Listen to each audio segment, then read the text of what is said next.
રાજકોટ અગ્નિકાંડ કેસમાં તપાસ સમિતિએ વધુ કાર્યવાહી હાથ ધરાઈ છે. તપાસ સમિતિએ મહાનગરો પાસેથી માહિતી મંગાવી છે અને તમામ શહેરોમાં છેલ્લા 180 દિવસમાં બનેલા ટેમ્પરરી સ્ટ્રક્ચરની તપાસ થશે. ટેમ્પરરી સ્ટ્રક્ચરને કયા એક્ટ મુજબ મંજૂરી આપવામાં આવી તે અંગે પણ તપાસ કરવામાં આવશે. ધારાધોરણો ન અનુસરતા એકમોને અપાયેલી નોટિસ અને તેના સંદર્ભ અંગે પણ વિગતો મંગાવવામાં આવી છે.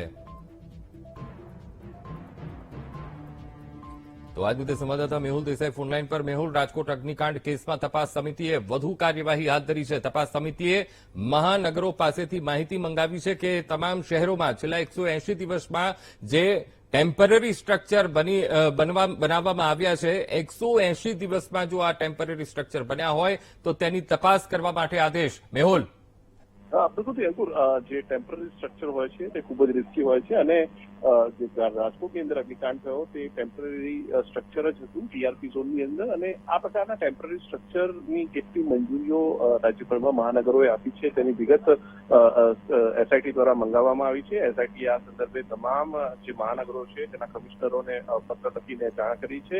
છેલ્લા 180 દિવસમાં જે પણ ટેમ્પરરી સ્ટ્રક્ચર સંદર્ભે મંજૂરીઓ અપાઈ હોય તો કયા નિયમ હેઠળ આ મંજૂરીઓ અપાઈ છે, કેટલા આવા ટેમ્પરરી સ્ટ્રક્ચર છે અને ક્યાં ક્યાં લોકેટ છે, તેની સ્થિતિ શું છે, તેની વિગતો જે છે તે મંગાવવામાં આવી છે.